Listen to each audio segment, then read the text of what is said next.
In 2019, a wildlife photographer set up thermal cameras deep in the Alaskan wilderness to capture nocturnal animal behavior.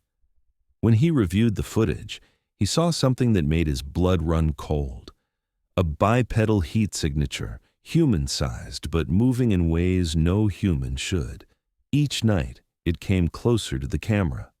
On the final night, it stood directly in front of the lens and waved.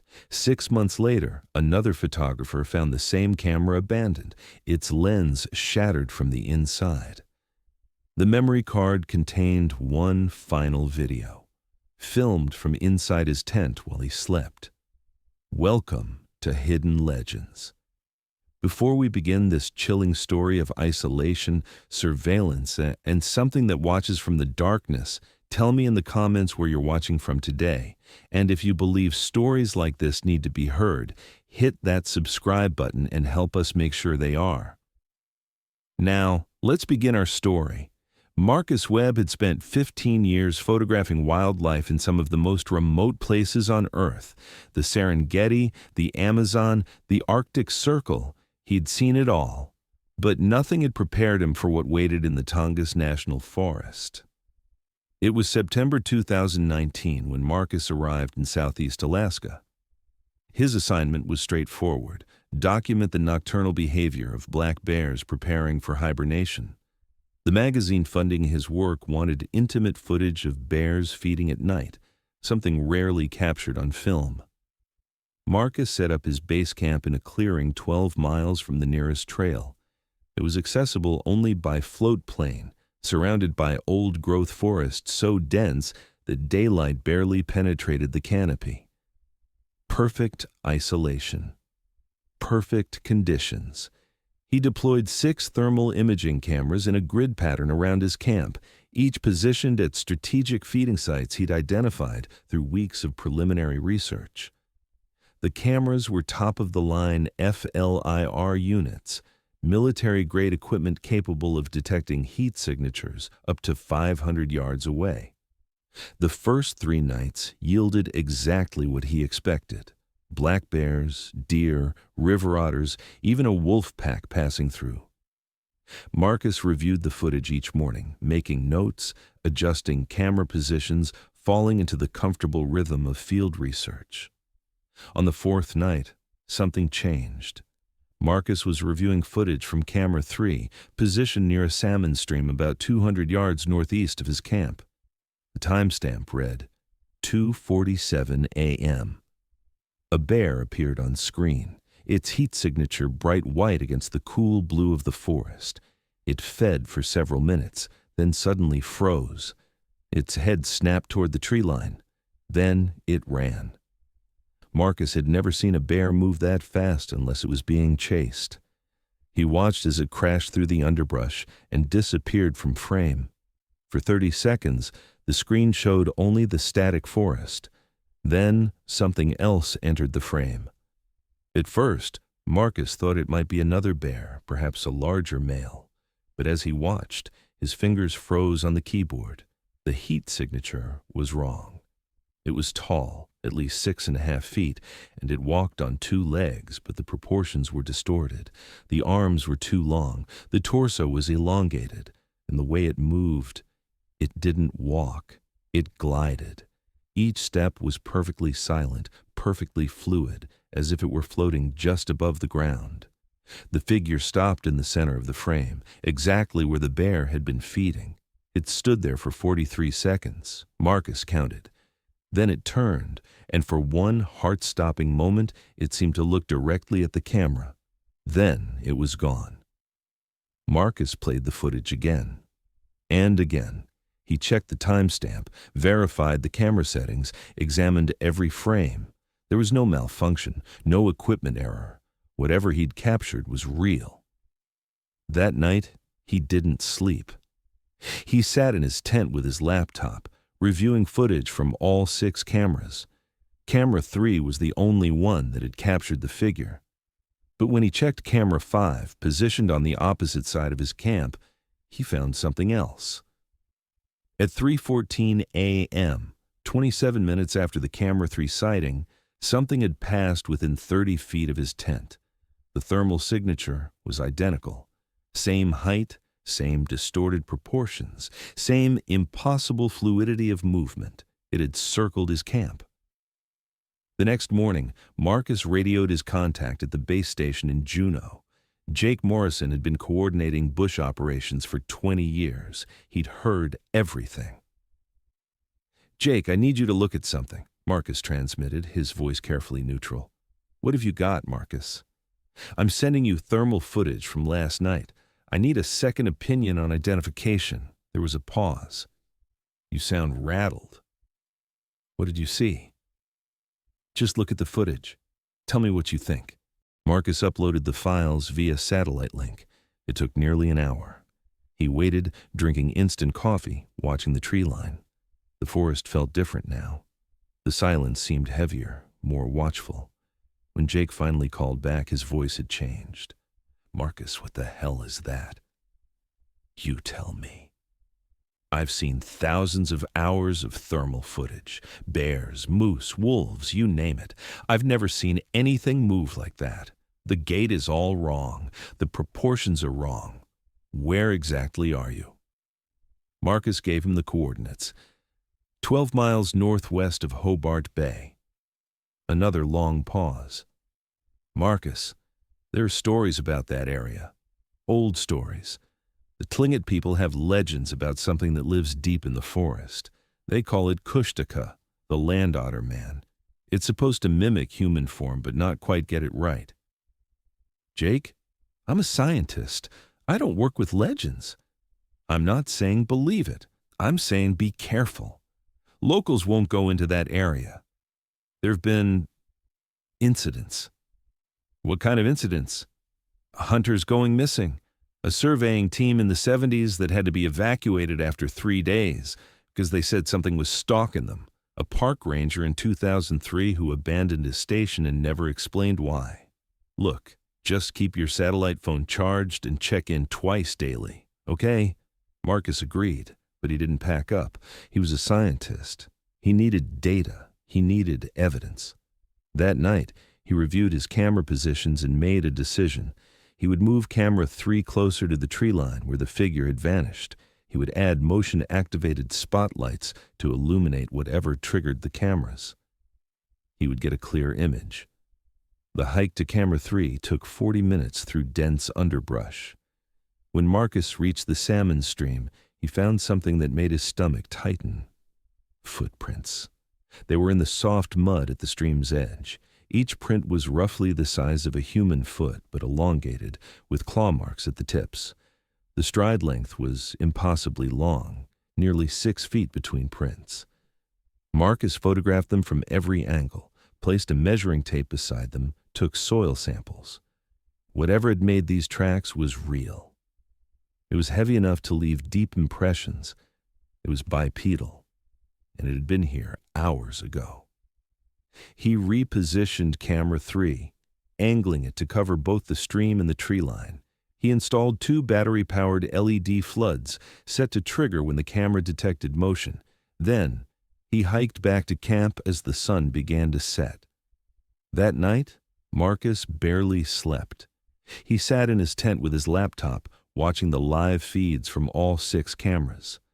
Hours passed. The forest remained still. At 1:33 a.m., camera 3 triggered. The floods blazed to life. For 3 seconds, Marcus saw it clearly. Not through thermal imaging, but in bright, high-definition color. It stood at the tree line, partially obscured by shadow, but undeniably there. Tall, easily 7 feet, covered in dark, matted fur. The face was the worst part. It was almost human. The eyes were too large, too reflective. The mouth was too wide, and it was smiling. Then it stepped backward into the forest and vanished. The camera continued recording empty forest for another 2 minutes before the motion sensor timed out. Marcus's hands shook as he saved the footage. This was it. This was proof. He had clear video evidence of an unknown bipedal creature in the Alaskan wilderness. This would change everything. He spent the rest of the night backing up the files to 3 separate drives, uploading copies to secure cloud storage, emailing encrypted files to his editor. He wasn't taking chances. At dawn, Marcus reviewed all the footage again. That's when he noticed something he'd missed in his excitement. In the final second before the creature stepped into the shadows, it had raised its hand and waved. The gesture was slow, deliberate, unmistakably intentional. It knew it was being filmed. It wanted Marcus to know it was aware. Marcus sat back, his coffee growing cold. The implications were staggering. This wasn't just an undiscovered animal. This was something intelligent, something that understood cameras, understood surveillance, understood that it was being watched, and it had waved. Over the next 2 days, Marcus captured 7 more sightings. Each night the creature appeared on camera. Each night it came closer. On the second night, it stood 50 yards from his tent. On the third night, it stood 20 yards away. And each night, before it disappeared, it waved. Marcus maintained his scientific detachment during the day, reviewing footage, taking measurements, documenting everything. But at night, lying in his tent listening to the forest, he felt something he'd never experienced in 15 years of field work. Fear. On the 4th night after the initial clear sighting, Marcus made a decision. He would leave at first light. He had the footage. He had the evidence. There was no reason to stay. He radioed Jake. "I'm coming out tomorrow. Have the float plane ready at dawn." "What happened? Did you get more footage?" "I got everything. I'll brief you when I'm back in Juneau." "Marcus, you sound—" "I'm fine. Just ready to come home. See you tomorrow." That night, Marcus didn't set up his laptop. He didn't monitor the cameras. He packed his equipment, organized his samples, and tried to sleep. Outside, the forest was silent. No wind, no animal sounds, just suffocating quiet. At 2 a.m., Marcus woke to a sound that froze his blood. Footsteps, right outside his tent. Slow, deliberate, heavy footsteps circling his camp. He didn't move. He barely breathed. The footsteps continued for minutes that felt like hours. Then they stopped. Directly outside the tent entrance, Marcus could see the shadow through the tent fabric, tall, impossibly tall, standing motionless. Then, slowly, the shadow crouched down. Marcus watched as the silhouette lowered itself until it was at eye level with where he lay. And it stayed there. Watching for nearly an hour, it didn't move. Finally, just before dawn, it stood and walked away. Marcus listened as the footsteps faded into the distance. When the first light appeared, he unzipped the tent and looked out. In the dirt directly in front of his tent entrance, something had been drawn. A crude but unmistakable figure, a stick person with elongated limbs and a smiling face. Beneath it, scratched into the earth, "See you." Marcus didn't wait for the float plane. He activated his emergency beacon, grabbed his most critical equipment, and started hiking toward the extraction point. The 12 miles took him 6 hours of brutal bushwhacking. When the rescue helicopter arrived, the pilot took one look at his face and didn't ask questions. Back in Juneau, Marcus locked himself in a hotel room and spent 3 days organizing his evidence. The footage was extraordinary. Crisp, clear, undeniable. He had dozens of thermal clips, multiple high-definition videos, hundreds of photographs. This was the discovery of a lifetime. He sent the preliminary package to his editor at Nature Photography Quarterly with a detailed report. Within hours, he received a response. "Marcus, this is incredible. We're sending this to cryptozoology experts for verification. Stay available." For 3 weeks, Marcus stayed in Juneau, fielding calls from researchers, biologists, and cryptozoologists. The excitement built. This was real. This was happening. Then, on a Tuesday morning in late October, Marcus received a call from Jake. "Marcus, you need to come down to my office, now." "What's wrong?" "Just come. Please. When Marcus arrived, Jake's face was pale. "Sit down." "Jake, what?" "I got a call this morning from the Forest Service. A photographer named David Chen filed a flight plan yesterday. Same area you were in, same coordinates." Marcus felt his stomach drop. "And?" "He didn't check in last night. We sent a helicopter at first light. His camp was empty. Everything was there, tent, equipment, supplies. But no David Chen." "Maybe he went for a hike. His cameras were still set up. We reviewed the footage." Jake turned his laptop around.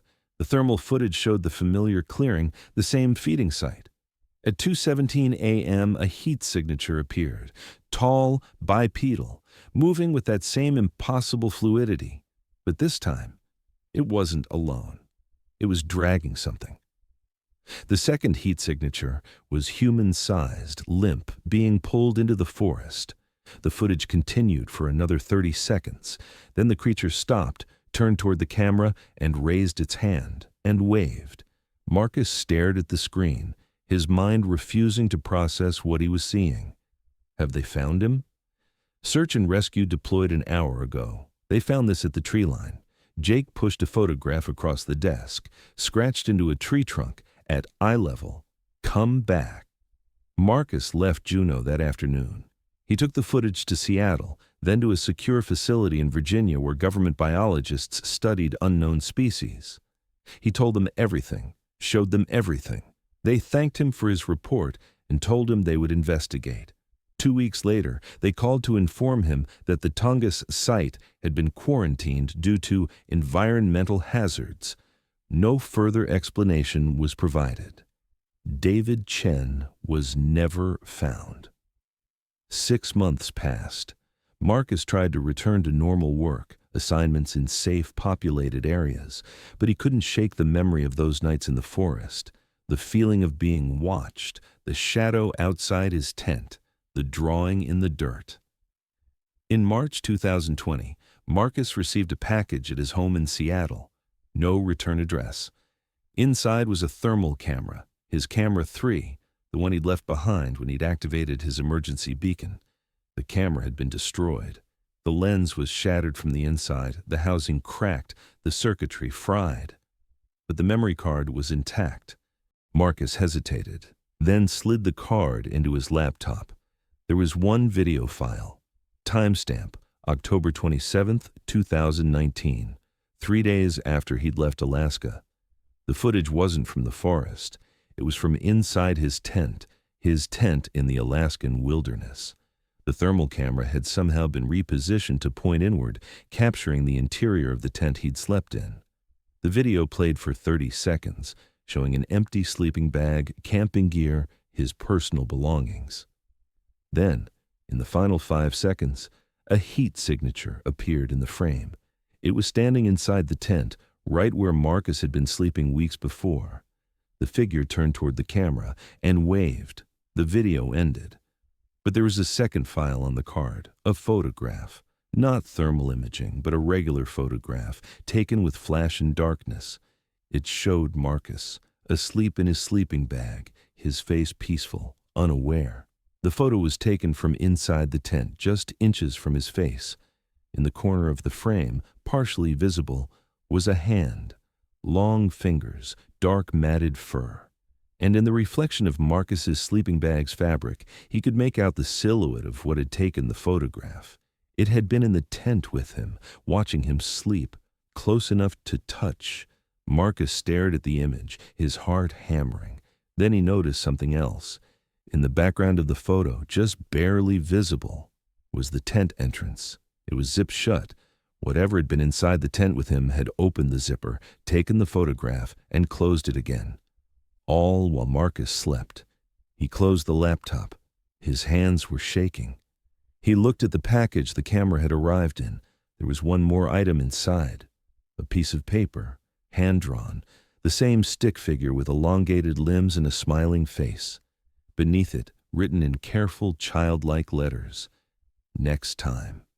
Marcus moved 3 times in the following year, changed his phone number, closed his social media accounts. He stopped accepting assignments in remote locations. He stayed in cities, surrounded by people, where the wilderness couldn't reach him. But sometimes, late at night, he would wake suddenly with the sensation of being watched. He would lie there in the darkness of his apartment in the middle of Seattle, surrounded by millions of people, and he would feel it. The presence, the awareness, the patience. And he knew with absolute certainty that somewhere in the darkness, whether in the Alaskan wilderness or somewhere closer than he wanted to imagine, something was still watching, still waiting, still waving. In November 2021, a hiker in Olympic National Park, just 2 hours from Seattle, reported finding a thermal camera attached to a tree near a popular trail. The camera was in perfect working condition, fully charged with a fresh memory card. The Forest Service retrieved it. The memory card contained one video file. It showed a thermal image of a man walking alone on a trail, photographed from behind. The man was wearing a backpack, checking his GPS. The Forest Service compared the heat signature to known hikers in the area that day. The match was unmistakable. It was Marcus Webb. The footage had been taken 3 days earlier. Marcus had gone for a day hike to clear his head. He'd told no one where he was going. At the end of the video, the view shifted as if the camera had been removed from the tree. The thermal image panned across the forest, searching. Then it found Marcus again, closer now, close enough to see him sit down for a water break, take out his phone, check messages. The video continued for another minute. Then, in the final frames, the thermal camera was lifted higher, positioned at an angle that suggested it was being held above someone's head. The view turned inward, pointing back at whoever was holding it. The thermal image showed nothing. No heat signature, no body, just the camera, floating impossibly in the air. Then, from somewhere off camera, came a sound that the Forest Service technician who reviewed the footage would later describe in his report as human-like laughter, but wrong. The video ended. Marcus Webb was contacted immediately. He was asked if he wanted protective custody, if he wanted to relocate again, if he needed assistance. He declined all offers. When asked why, he simply said, "It won't matter where I go. It already knows where I am." He was right. Every few months a new camera appears, always in a different location, always showing Marcus, at the grocery store, at a coffee shop, walking to his car. The cameras are always high-quality thermal imaging units, always expensive, always impossible to trace, and each time the video ends the same way. The view turns inward. The heat signature that shouldn't exist. And the sound of laughter. Marcus still lives in Seattle. He continues his work, though he never photographs wildlife anymore. He sticks to urban landscapes, architecture, commercial work, safe subjects, indoor subjects. But he knows it's only a matter of time. Because 3 weeks ago, he received another package, no return address. Inside was a printed photograph, not thermal imaging this time, but a clear, high-resolution color photo. It showed Marcus, asleep in his bed, in his apartment, on the 14th floor of a secure building in downtown Seattle. The photograph was taken from inside his bedroom, from the corner near the ceiling. In the margin, written in the same childlike handwriting, "Soon." The waiting continues, the surveillance continues, and somewhere in the darkness, in the forest or the city, or in the spaces in between, something patient and ancient and impossibly aware watches, still waving, still smiling, still coming closer,